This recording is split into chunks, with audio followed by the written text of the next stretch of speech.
સુરતના ઈચ્છાપુર વિસ્તારમાં એક વિચિત્ર પ્રકારનો કિસ્સો સામે આવ્યો છે। મકાનમાં જુગાર રમી રહેલા 4-5 મિત્રો વચ્ચે જુગારના રૂપિયા બાબતે ઝઘડો થતા એક 18 વર્ષના યુવકને અન્ય એક મિત્ર દ્વારા બાથમાં ભીડી લેતા તે બેભાન થઈને ઢળી પડ્યો હતો। ત્યારબાદ આ યુવકને હોસ્પિટલ ખસેડવામાં આવતા મૃત જાહેર કરાયો હતો। હાલ તો યુવકને પોસ્ટમોર્ટમ માટે સિવિલ હોસ્પિટલ ખસેડવામાં આવ્યો છે, જોકે પરિવાર દ્વારા હત્યાના આક્ષેપો કરવામાં આવ્યા છે। આ બાબતે વધુ તપાસ ઈચ્છાપુર પોલીસ દ્વારા હાથ ધરવામાં આવી છે। મોતનું સાચું કારણ પોસ્ટમોર્ટમ રિપોર્ટ બાદ સામે આવશે। મળતી માહિતી પ્રમાણે સુરતના ઈચ્છાપુર વિસ્તારમાં આવેલી રાખલનગર કોલોનીમાં 18 વર્ષીય સંતોષ સંજયભાઈ રાઠોડ પરિવાર સાથે રહેતો હતો।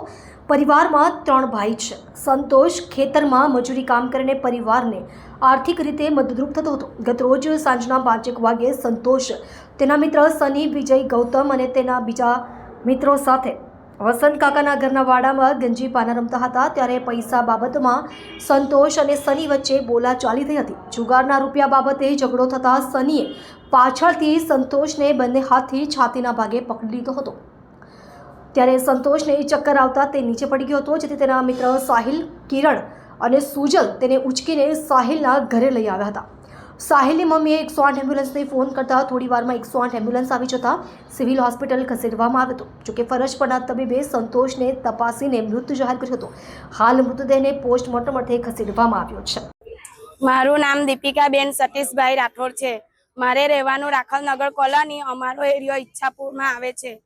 તો મારા ભાઈ પાના માટે જીયો હતો, જુગારી બેઠી હતી તો મારો ભાઈ પાનાની જુગારી હરે ગયો। અમને ખબર નહીં, ત્યાં જીયો 10 મિનિટમાં તો મારા ભાઈનું એવું આવી ગયું। મારો ભાઈ દોડતો આવીને મને બોલાવી કે બેન આવી રીતના તાત્કાલિક થઈ ગયું ને સનીએ જ પકડ્યો મારા ભાઈને। કોઈએ હાથ નથી લગાવ્યો, કોઈએ ટચ નહીં કર્યો અને સનીએ જ હાથ લગાવ્યો ને હૃદયવાળા ભાગમાં દાબી દીધો, એને ચસકવાની દીધો ની એને ચવડવા દીધો ને પછી એમનાથી પિશાબ છૂટી ગયો એટલે એ ભાઈએ હાથ ખુલ્લા કરીને એને છોડી દીધો અને પછાડી પડી ગયો તો બી અમને કઈ વાગ્યું નથી ને અમને તો એ જ ડાઉટ છે કે સનીએ જ પકડ્યો અને સનીના હાથનું જ મોત છે। મરવાવાળાનું નામ સંતોષભાઈ સંજયભાઈ રાઠોડ અને એ ખેતરમાં કામ કરતો હતો, ગલેલી કાઢવા જતો।